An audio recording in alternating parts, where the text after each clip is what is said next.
Hi all, welcome to Sri Narayana Guru Open University second semester English class. Block 2 Introduction to Literary Writers First Poetry and Drama. ഇന്ന് നമ്മൾ എടുക്കാൻ പോകുന്നത് block 2-ലെ unit 4 ആണ്. Unit 4 it's a poem titled as The Thought Fox written by Ted Hughes. The thought Fox എന്ന് പറയുന്ന കവിതയാണ് നമ്മളിന്ന് ചർച്ച ചെയ്യാൻ പോകുന്നത്. അത് എഴുതിയിട്ടുള്ളത് the writer Ted Hughes. Ted Hughes ആണ് അത് എഴുതിയിട്ടുള്ളത്. അപ്പോൾ ഫസ്റ്റ് നമുക്ക് ടെഡ് ഹ്യൂസിനെ കുറിച്ച് ചെറിയൊരു ബയോഗ്രഫി നോക്കാം. Ted Hughes was born in a small village in Yorkshire in 1930. As a little boy, he loved animals. He would spend his free time in the countryside that surrounded his home, observing the wildlife that lived there. As a teenager, Ted knew that he wanted to be a poet. His teachers gave him poetry books to read, and by the time he left school, he had published poems in magazines.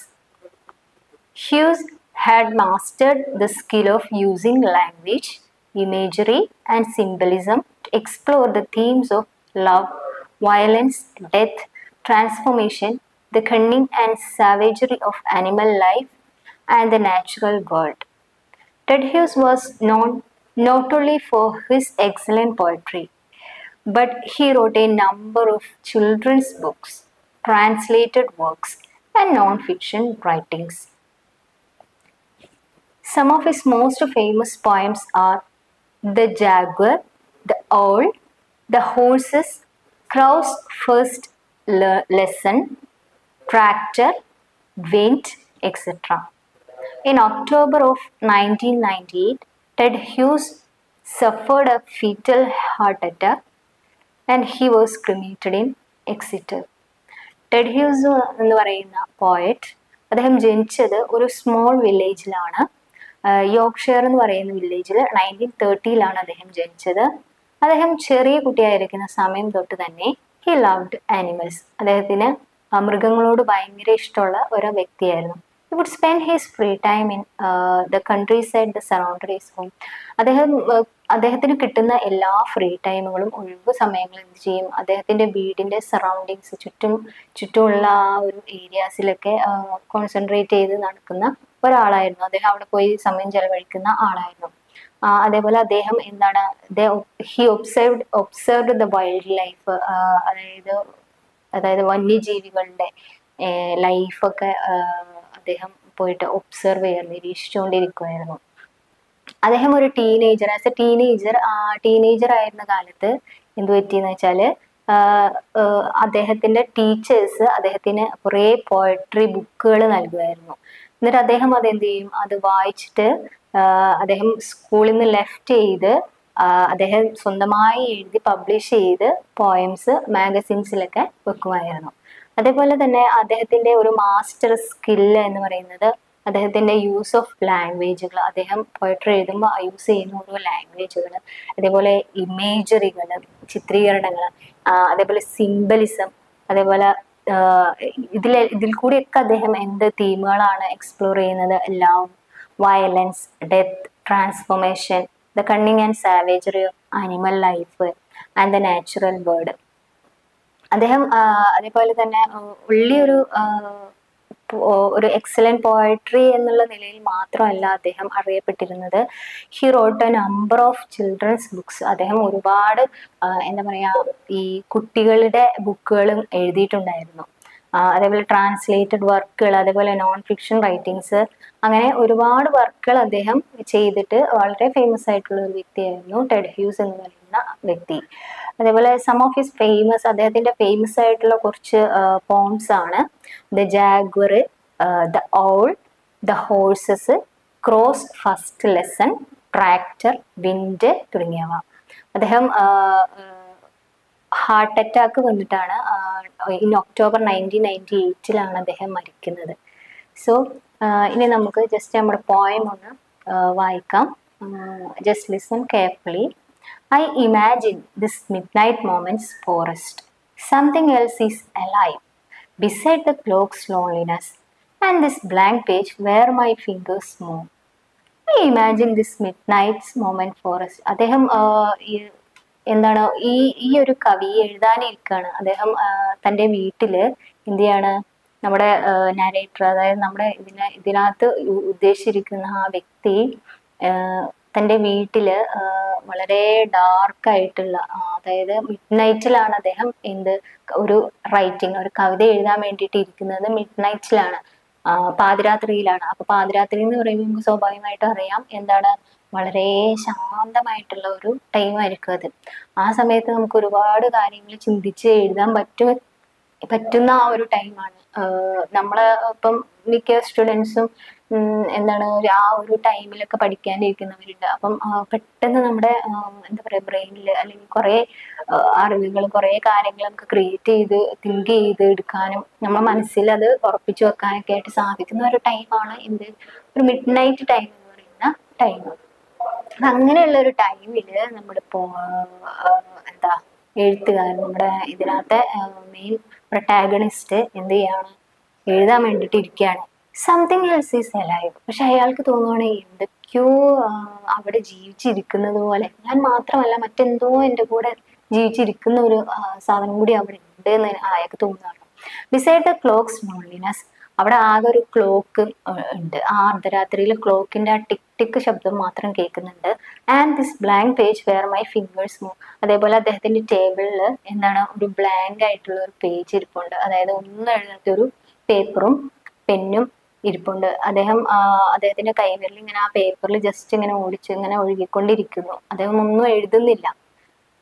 Then through the window I see no star, something more near, though deeper within darkness is entering the loneliness. അപ്പൊ അദ്ദേഹം വിൻഡോയിൽ കൂടെ, ജനാലയിൽ കൂടെ പുറത്തേക്ക് നോക്കുമ്പം അവിടെ I see no star, അവിടെ ഒരു നക്ഷത്രങ്ങളെയും കാണുന്നില്ല. സംതിങ് മോർ നിയർ, പക്ഷെ എന്തോ എൻ്റെ തൊട്ടരികിൽ ഇങ്ങനെ വന്ന് നിൽക്കുന്നുണ്ട്. ദോ ഡീപ്പർ വിത്തിൻ ഡാർക്ക്നെസ്, ആ ഒരു ഇരുട്ടിന്റെ മറയില് മറ്റെന്തോ എൻ്റെ അടുത്ത് വന്ന് നിൽക്കുന്നുണ്ട്. Cold delicately as the dark snow, a fox nose touches twig leaf, two eyes served a movement that now and again, now and now and now. ഇതിൽ ഡെലിക്കേറ്റ്ലി എന്ന് പറഞ്ഞാല് സൂക്ഷ്മമായ എന്നാണ് അർത്ഥം. ട്വിഗ് എന്ന് പറഞ്ഞാല് ചില്ലകള്, അതേപോലെ ലീഫ് ഇലകള്. അപ്പോൾ ആ ഒരു തണുത്തുറഞ്ഞ ആ ഒരു കാലാവസ്ഥയില് എന്താണ് ആ ഡാർക്ക് സ്നോ, വളരെ കട്ടിയുള്ള സ്നോ. അപ്പൊ ഒരു തണുപ്പുള്ള ഒരു കാലഘട്ടമാണ് കേട്ടോ. അപ്പൊ ആ ഒരു രാത്രിയില് ആ തണുത്തുറഞ്ഞ ഒരു മഞ്ഞിന്റെ മുകളിൽ കൂടെ, ആ ഉള്ളിൽ കൂടി fox nose touches twig leaf, ഒരു കുറുക്കന്റെ എന്താണ് നോസ്, മൂക്ക് ട്വിഗ് ചില്ലകളുടെ ഇടയിൽ കൂടിയും അതേപോലെ ഇലകളുടെ ഇടയിൽ കൂടി ഇങ്ങനെ മൂവ് ചെയ്തുകൊണ്ടിരിക്കണം. കുറുക്കന്റെ കണ്ണുകള്, അതേപോലെ മൂക്ക്, ഇതൊക്കെ എന്ത് ചെയ്യാണ്, ചില്ലുകളുടെ ഇലകളുടെ ഇടയിൽ കൂടെ ഒക്കെ ഇങ്ങനെ മൂവ് ചെയ്തുകൊണ്ടിരിക്കുന്നത്, ഇങ്ങനെ എപ്പോഴും ഇങ്ങനെ മൂവ് ചെയ്യുന്നതായിട്ട് നമ്മുടെ പ്രൊട്ടാഗണിസ്റ്റിന് തോന്നുകയാണ്. Sets neat prints into the snow between trees and barely a lane shadow lags by stem and in hollow of a body that is bold to come. അപ്പോൾ barely എന്ന് പറഞ്ഞാല് വളരെ ജാഗ്രതയോടെ എന്നാണ് അർത്ഥം. ലെയിം എന്ന് പറഞ്ഞാല് മുടന്തനായ എന്നാണ് അർത്ഥം. സ്റ്റംപ് എന്ന് പറഞ്ഞാല് കുറ്റികള്, നമ്മൾ മരം മുറിച്ചിട്ടുള്ള കുറ്റികൾ ഉണ്ടല്ലോ, ആ കുറ്റികളെയാണ് സ്റ്റംപ് എന്ന് പറയുന്നത്. അതേപോലെ ഹോളോ എന്ന് പറഞ്ഞാല് പൊള്ളയായിട്ടുള്ള, ഉള്ളിലൊന്നുമില്ലാത്ത കുറെ കുറ്റികൾ എന്നാണ് ഉദ്ദേശിക്കുന്നത്. അപ്പം ഈ ഒരു സ്റ്റാൻസിൽ പറയുന്നത് ആ കുറുക്കന്റെ നീറ്റായിട്ടുള്ള പ്രിന്റുകൾ, അതായത് കാൽപാദത്തിന്റെ ആ പ്രിന്റുകള് എന്ത് ചെയ്യാണ്, ആ സ്നോയിൽ ഇങ്ങനെ വളരെ കൃത്യമായിട്ട് ഇങ്ങനെ പതിഞ്ഞ് ഇങ്ങനെ പോവുകയാണ്.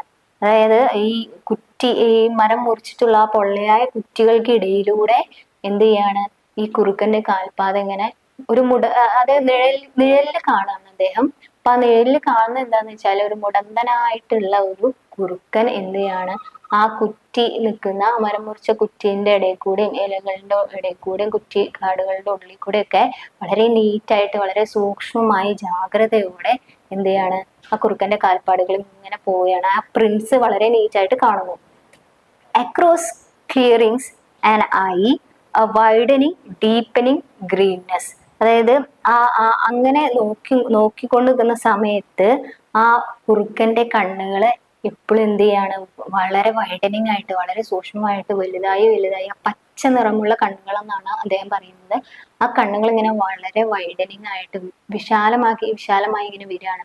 Brilliantly concentratedly coming about its own business.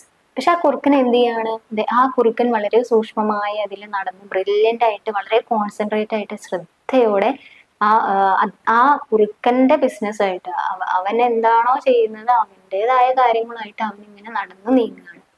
Till with a sudden sharp hot stink of fox. ആ ഒരു സമയത്ത് പെട്ടെന്ന് തന്നെ ഒരു സ്മെല്ല്, ഒരു ഫോക്സ് കുറുക്കന്റെ സ്മെല്ല് പെട്ടെന്ന് തന്നെ enters the dark hole of the head. ഈ പ്രൊട്ടാഗണിസ്റ്റ് നമ്മുടെ എഴുതാൻ നിൽക്കുന്ന കവിയുടെ തലയിലോട്ട് പെട്ടെന്ന് ഇങ്ങനെ എന്താണ് ആ കുറുക്കന്റെ ഒരു സ്മെല്ല്, അതായത് സ്റ്റിങ് എന്ന് പറഞ്ഞാൽ സ്മെല്ല് എന്നാണ് അർത്ഥം. സ്മെല്ല് ഇങ്ങനെ പെട്ടെന്ന് ഇങ്ങനെ തലയിലേക്ക് വരികയാണ്. The window is starless still. വീണ്ടും ജനാലകൾ എന്താണ് സ്റ്റാർലെസ് ആണ്, അവിടെ നക്ഷത്രങ്ങളൊന്നും കാണുന്നില്ല. ദ ക്ലോക്ക് ടിക്ക് ചെയ്യുന്നുണ്ട്. The page is printed. അവസാനം നോക്കുമ്പോൾ എന്താ പേജ് നല്ലോണം പേജിൽ എഴുതിയിട്ടുണ്ട്. അതായത് അദ്ദേഹം ഇരുന്ന റൈറ്റ് ചെയ്യാൻ ആ പോയം എഴുതാൻ ഇരുന്ന ടൈമിൽ അദ്ദേഹത്തിന്റെ പേജ് ബ്ലാങ്ക് ആയിരുന്നു. അവസാനം എന്താണ് വന്നത്, അവസാനമായപ്പോഴത്തേക്കും നോക്കുമ്പം ആ പേജ് പ്രിന്റഡ് ആണ്. അവിടെ അദ്ദേഹത്തിന്റെ വർക്ക് കൃത്യമായി പ്രിന്റ് ചെയ്തിട്ടുണ്ട്. അപ്പോൾ ഹിയർ നമുക്ക് ഈ കവിതയുടെ ചെറിയൊരു സമ്മറി കൂടി ഒന്ന് നോക്കാം. The speaker sits alone in the middle of the night surrounded by a forest that may or may not be in his imagination. നമ്മുടെ സ്പീക്കർ എന്ത് ചെയ്യാണ്, ഒരു തനിച്ച് ഒരു മിഡ് നൈറ്റിൽ തനിച്ച് എന്ത് ചെയ്യാണ് ഒരു പോയം എഴുതാനായിട്ട് ഇരിക്കുകയാണ്. പെട്ടെന്ന് തന്നെ അദ്ദേഹത്തിന് ഒരു ഇമാജിനേഷൻ വരികയാണ്. He census that something apart from himself is alive. പെട്ടെന്ന് അദ്ദേഹത്തിന് ഒരു സെൻസ് വരികയാണ്. എന്താണ്, എന്തോ ഞാൻ കൂടാതെ മറ്റെന്തോ എൻ്റെ കൂടെ ജീവനുള്ള എന്തോ ഒരു വസ്തു എൻ്റെ കൂടെ ഉണ്ടെന്ന് അദ്ദേഹത്തിന് പെട്ടെന്ന് തോന്നുകയാണ്. As the clock ticks in the silence and his fingers over an empty page. അപ്പം എന്താണ് ക്ലോക്കിന്റെ ടിക് ടിക് എന്നുള്ള ശബ്ദം കേൾക്കുന്നുണ്ട്. അതേപോലെ തന്നെ അദ്ദേഹത്തിന്റെ കൈകള് ഈ പേപ്പർ ബ്ലാങ്ക് ആയിട്ടുള്ള ഈ പേപ്പറിൽ ഇങ്ങനെ ഒഴുകിക്കൊണ്ടിരിക്കുകയാണ്. ഒന്നും എഴുതാൻ കഴിയാതെ ഇങ്ങനെ ഒഴുകിക്കൊണ്ടിരിക്കുന്ന ആ ഒരു രീതിയിലാണ് ഉള്ളത്. And then he can't see any stars through the window but feels that something is approaching him from the depths of the darkness heading towards this isolated scene. പക്ഷെ എന്നാലും അദ്ദേഹത്തിന് ഫീൽ ചെയ്യാണ് സംതിങ് ഈസ് അപ്രോച്ചിങ് ഹിം. എന്തോ അദ്ദേഹത്തിന്റെ അടുത്തോട്ട് approach ചെയ്യുന്നുണ്ട്, വരുന്നുണ്ട്. ഈ ഒരു ഡെപ്ത് ഓഫ് ഡാർക്ക്നെസ്സിൽ, ഈ ഒരു ഇരുട്ടിന്റെ മറയിൽ എന്തോ അദ്ദേഹത്തിന്റെ അടുത്തേക്ക് റീച്ച് ചെയ്യുന്നുണ്ട്, അപ്രോച്ച് ചെയ്യുന്നുണ്ട്. Okay. Then a fox gently touches its cold nose to twigs and leaves in the darkness. അപ്പൊ എന്താണ്, ഒരു ഫോക്സ്, ഒരു കുറുക്കൻ അതിന്റെ കുറുക്കന്റെ മൂക്കുകൾ അദ്ദേഹം കാണുകയാണ്. ഇങ്ങനെ ആ ഡാർക്ക്നെസ്സിൽ കുറ്റിച്ചെടികളുടെയും ഇലകളുടെയും ഉള്ളിൽ കൂടെ ഒരു കുറുക്കന്റെ മൂക്ക് ഇങ്ങനെ അദ്ദേഹം കാണുന്നുണ്ട്. It eyes scan its surroundings again and again from moment to moment. ആ കുറുക്കന്റെ കണ്ണുകളാണെങ്കിൽ മൊത്തം ഇങ്ങനെ മൂവ്മെന്റ് ചെയ്തുകൊണ്ടിരിക്കുകയാണ്, എല്ലാ സ്ഥലത്തേക്കും ഇങ്ങനെ ചലിച്ചുകൊണ്ടിരിക്കുകയാണ്. ഫുൾ സറൗണ്ടിങ്ങിൽ ഇങ്ങനെ എപ്പോഴും അഗൈൻ ആൻഡ് അഗൈൻ ചലിച്ചുകൊണ്ടിരിക്കുകയാണ്. The fox leaves tidy paw prints in the snow as it makes its way between the trees. Its shadow trails behind it like an injured animal. The fox body hour moves confidently and purposefully through clearings in the forest. പക്ഷെ fox എന്താണ് ചെയ്യുന്നത്, tidy എന്ന് പറഞ്ഞാൽ വൃത്തിയുള്ള പാദങ്ങൾ എന്നാണ് അർത്ഥം. ആ ഫോക്സ് എന്ന് പറഞ്ഞ ഒരു മുടന്തനായിട്ട് ഉള്ള ഒരു കുറുക്കനായിട്ടാണ് അവിടെ കാണുന്നത്. പക്ഷെ ആ കുറുക്കൻ എന്ത് ചെയ്യാണ്, ആ കുറുക്കന്റെ ബിസിനസ്സുമായിട്ട് എന്ത് ചെയ്യാണ്, അവന്റെ വഴിക്ക് ഇങ്ങനെ ആ ഒരു മരക്കുറ്റീന്റെ ഇടയിൽ കൂടെ ഒക്കെ ഇങ്ങനെ വളരെ ക്ലിയർ ആയിട്ടുള്ള ഫുട് പ്രിന്റ്സ് ഇങ്ങനെ കാണുകയാണ്. അത് ശേഷം ദ ഫോക്സ് ഐ വൈഡൻസ്, ആ ഫോക്സിന്റെ കണ്ണുകൾ എന്ത് ചെയ്യാണ്, വൈഡൻ ചെയ്യാണ്, വളരെ ഇങ്ങനെ വിചിലിമ്പിച്ച് ഇങ്ങനെ വരികയാണ്. Its green colour becoming more intense and vivid as it concentrates on what's ahead until its sense suddenly becomes immediate and visceral and the fox enters the darkness of the speaker's mind. അവസാനം എന്ത് ചെയ്യാണ്, ഈ കുറുക്കന്റെ ഈ കണ്ണുകൾ widen ചെയ്ത് വന്ന് അവസാനം ഈ സ്പീക്കറിന്റെ തലയിലോട്ട് പെട്ടെന്ന് അതിന്റെ ഒരു സ്മെല്ല്, ഒരു കുറുക്കന്റെ സ്മെല്ല് ഇങ്ങനെ അനുഭവപ്പെടുകയാണ്. അപ്പൊ തന്നെ അദ്ദേഹത്തിന് തോന്നുകയാണ് എന്തോ എന്റെ ഉള്ളില് പ്രവേശിച്ചിട്ടുണ്ട്, എനിക്കെന്തോ ഞാനല്ലാതെ, ഞാൻ കൂടാതെ മറ്റെന്തോ ഒരു ജീവിക്കുന്ന ഒരു ജീവനുള്ള വസ്തു എന്റെ തലയിലേക്ക് കയറിയിട്ടുണ്ട്. അപ്പൊ അദ്ദേഹത്തിന് അവിടെ ഒരു ഇമാജിനേഷൻ ഉണ്ടാവുകയാണ്. Then the speaker still can't see any stars through the window. പക്ഷെ എന്നാലും ആ സ്പീക്കർ എന്ത് ചെയ്യാൻ കഴിയുന്നില്ല, വിൻഡോയിൽ കൂടെ നോക്കുമ്പോൾ സ്റ്റാർലെസ് ആണ്, നക്ഷത്രങ്ങളൊന്നും കാണുന്നില്ല. അതേപോലെ the clock is still ticking, clock എന്ത് ചെയ്യുന്നു, ടിക്ക് ചെയ്യുന്നുണ്ട്, ക്ലോക്ക് ഇങ്ങനെ അടിക്കുന്ന ശബ്ദം കേൾക്കുന്നുണ്ട്.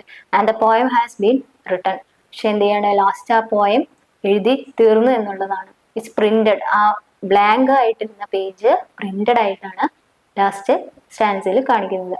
അപ്പോൾ പോയം വളരെ സിമ്പിൾ ആണ്. ഇനി ഇതിന്റെ തീംസ് എന്ന് പറയുന്നത് creativity, inspiration, imagination and connection between the mind and the natural world. അതായത് ഒരു സർഗാത്മകത അല്ലെങ്കിൽ ഒരു പ്രചോദനം, ഭാവന, അതേപോലെ നമ്മുടെ മനസ്സും പ്രകൃതിയും തമ്മിലുള്ള ഒരു ബന്ധം തുടങ്ങിയവയൊക്കെ കാണിക്കുന്ന ആയിട്ടാണ് ഇതിന്റെ തീംസ് വരുന്നത്. അതേപോലെ ഇതിൽ യൂസ് ചെയ്തിരിക്കുന്ന ലിറ്റററി എലമെന്റ്സ് എന്ന് പറയുന്നത് ഒന്ന് മെറ്റഫർ ആണ്. The poem uses a fox as a metaphor for artistic inspiration, which is mysterious and unpredictable. അതായത് ഇതിലെ മെറ്റഫർ എന്ന് പറയുന്നത് ഫോക്സ് ആണ്, കുറുക്കനെയാണ്. അതൊരു കലാപരമായ പ്രചോദനമാണ് നൽകുന്നത്. അതേപോലെ ഇത് കുറച്ച് നിഗൂഢതകൾ നിറഞ്ഞതാണ്, അതേപോലെ പ്രവചനാതീതവുമാണ്. ദെൻ ഇതിന്റെ ടോൺ എന്ന് പറയുന്നത് mystery and dream like suspension, നിഗൂഢതകൾ നിറഞ്ഞ ഒരു ടോണാണ് ഇതിൽ കൊടുത്തിട്ടുള്ളത്. ഇനി നമുക്ക് ജസ്റ്റ് അതിൽ കുറച്ച് ക്വസ്റ്റ്യൻ ആൻസേഴ്സ് നോക്കാം. First one, how does the poet express his loneliness? അദ്ദേഹത്തിന്റെ ഒറ്റപ്പെടൽ, ആ ലോൺലിനെസ് അദ്ദേഹം എങ്ങനെയാണ് എക്സ്പ്രസ് ചെയ്യുന്നത്, തുറന്നു കാണിക്കുന്നത് എന്നാണ് ചോദിച്ചിട്ടുള്ളത്. നമുക്ക് ആൻസർ പറയാം. The poet imagines that this mid night moment is A forest. ആ മിഡ് നൈറ്റ്, ആ പാതിരാത്രി എന്ന് പറയുന്ന മൊമെന്റ് എന്നുള്ളത് ഒരു ഫോറസ്റ്റ് ആണ്, ഒരു വനമാണ്. Nothing is there except the clock and the blank page. ഒരു ക്ലോക്കും ഒരു ഒന്നും എഴുതാത്ത ഒരു ബ്ലാങ്ക് പേജും ഒഴിച്ചാലും വേറെ ഒന്നും അവിടെ കാണാനായിട്ട് സാധിക്കുന്നില്ല. But he feels something else is alive. പക്ഷേ അദ്ദേഹത്തിന് ഫീൽ ചെയ്യുന്നുണ്ട് സംതിങ് ഈസ് എലൈവ്, ജീവനുള്ള മറ്റെന്തോ എൻ്റെ കൂടെ ഉണ്ട് എന്ന്. The forest symbolises the poets mind in which something A thought is alive. അതായത് ആ മൈൻഡിൽ തോന്നുകയാണ് ഞാൻ മാത്രമല്ല ഇവിടെ ഉള്ളത്, എൻ്റെ കൂടെ ജീവിച്ചിരിക്കുന്ന മറ്റെന്തോ ഒരു കാര്യം കൂടി എൻ്റെ ചുറ്റിനും നടക്കുന്നുണ്ട്. ദെൻ മറ്റൊരു ക്വസ്റ്റ്യൻ കൂടി നോക്കാം. Do you think that the forest here refers to the speaker's mind? Why? അപ്പൊ അതിന് ആൻസർ ആയിട്ട് പറയാം, the forest refers to the speaker's mind. തീർച്ചയായിട്ടും സ്പീക്കറുടെ ആ ഒരു മൈൻഡ്, മനസ്സിനെയാണ് ഫോറസ്റ്റ് എന്ന് റെഫേഴ്സ് ചെയ്യുന്നത്. അതുപോലെ the poet is sitting in his room at mid night to write a poem. ആ പോയറ്റ് എന്ത് ചെയ്യുക, തൻ്റെ റൂമിൽ ഇരുന്ന് ആ മിഡ് നൈറ്റ് പാതിരാത്രിയിൽ ഇരുന്നിട്ട് ഒരു പോയം റൈറ്റ് ചെയ്യാൻ വേണ്ടിയിട്ടാണ് ഇരിക്കുന്നത്. First the mind is blank. ആദ്യം അദ്ദേഹത്തിന്റെ മൈൻഡ് എന്തായിരുന്നു, ഒന്നുമില്ല, ബ്ലാങ്ക് ആയിട്ട് കിടക്കുന്ന, ശൂന്യമായി കിടക്കുന്ന ഒരു മനസ്സ് ആയിട്ടായിരുന്നു അദ്ദേഹം ഇരുന്നത്. ദെൻ ദ തോട്ട്, പിന്നീട് അവിടെ ഒരു ചിന്ത പുനർജനിച്ചു. ദെൻ ദ ഐഡിയ, ഒരു ഐഡിയ വന്നു. Comes like a fox in a forest. എങ്ങനെയാണ്, ഒരു ഫോറസ്റ്റില് ഒരു കുറുക്കൻ ഉണ്ട് എന്നുള്ള ആ ഒരു എന്തോന്നു ഒരു ഐഡിയ അല്ലെങ്കിൽ ചിന്ത അദ്ദേഹത്തിന് വരികയാണ്. ദെൻ ഒരു ക്വസ്റ്റ്യൻ കൂടി നോക്കാം. Write a note on the significance of the title thought Fox. Thought Fox എന്ന ടൈറ്റിൽ സിഗ്നിഫൈ ചെയ്യുന്നത് എന്താണ്? അപ്പൊ അതിനുള്ള ആൻസർ നമുക്ക് എഴുതാം. The title of the poem thought fox metaphorically signifies poetic inspiration. Poetic ഇൻസ്പിറേഷനെയാണ് അത് എന്ത് ചെയ്യുന്നത്, സിഗ്നിഫൈ ചെയ്യുന്നത്. Fox is a mysterious creature. Fox എന്ന് പറയുന്ന ഒരു നിഗൂഢമായൊരു, അദ്ദേഹം തന്നെ ക്രിയേറ്റ് ചെയ്തെടുത്ത ഒരു കാര്യമാണ് ഫോക്സ് എന്ന് പറയുന്നത്. It moves slowly through the darkness of the forest. അത് ആ കുറുക്കൻ എന്ത് ചെയ്യാണ്, സ്ലോ ആയിട്ട് ഫോറസ്റ്റിൽ കൂടെ മൂവ് ചെയ്തുകൊണ്ടിരിക്കുകയാണ്. ഓക്കെ, ലാസ്റ്റ് ആയിട്ട് നമുക്ക് ഒരു ക്വസ്റ്റ്യനും കൂടി ഡിസ്കസ് ചെയ്യാം. Write a note on the significance of the title thought Fox. Thought Fox എന്ന ടൈറ്റിലിന്റെ സിഗ്നിഫിക്കൻസ് എന്താണ്? അപ്പൊ അതിനുള്ള ആൻസർ ആയിട്ട് നമുക്ക് എഴുതാൻ പറ്റും. The title of the poem thought Fox metaphorically signifies poetic inspiration.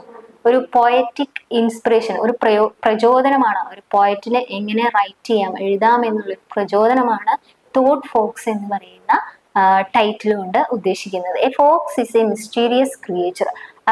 അതിൽ ഫോക്സ് എന്ന് പറയുന്നത് ഒരു നിഗൂഢമായൊരു, അദ്ദേഹം തന്നെ ക്രിയേറ്റ് ചെയ്തെടുത്ത ഒരു ക്രിയേച്ചറാണ് എന്ത്, ഈ ഫോക്സ് എന്ന് പറയുന്നത്. It moves slowly through the darkness of the forest. അത് എന്ത് ചെയ്യാണ്, നമ്മുടെ ഈ ഫോറസ്റ്റിൽ കൂടെ, അതായത് ഡാർക്ക് ആയിട്ട് നിഗൂഢമായ ഫോറസ്റ്റിലൂടെ സ്ലോ ആയിട്ട് നടന്ന് മൂവ് ചെയ്തുകൊണ്ടിരിക്കുകയാണ്. The poets mind is like A forest. അതായത് പോയറ്റിന്റെ മൈൻഡും എന്താണ്, ലൈക്ക് എ ഫോറസ്റ്റ്, ഒരു വനം പോലെയാണ് കാണുന്നത്. He is ready to write poetry but his mind is blank. അദ്ദേഹം എഴുതാനായിട്ട് റെഡിയാണ്, പക്ഷേ ഹിസ് മൈൻഡ് ഈസ് ബ്ലാങ്ക്. അദ്ദേഹത്തിന് മൈൻഡ് എന്ന് പറയുന്നത് വെറും ശൂന്യമായിട്ട് കിടക്കുകയാണ്. His fingers move on the blank page. അദ്ദേഹത്തിന്റെ കൈകൾ എന്താണ്, ആ ബ്ലാങ്ക് ആയിട്ട് കിടക്കുന്ന പേജിൽ കൂടെ ഇങ്ങനെ വെറുതെ ഇങ്ങനെ ഒഴുകിക്കൊണ്ടിരിക്കുകയാണ്. Slowly but surely the thought fox enters.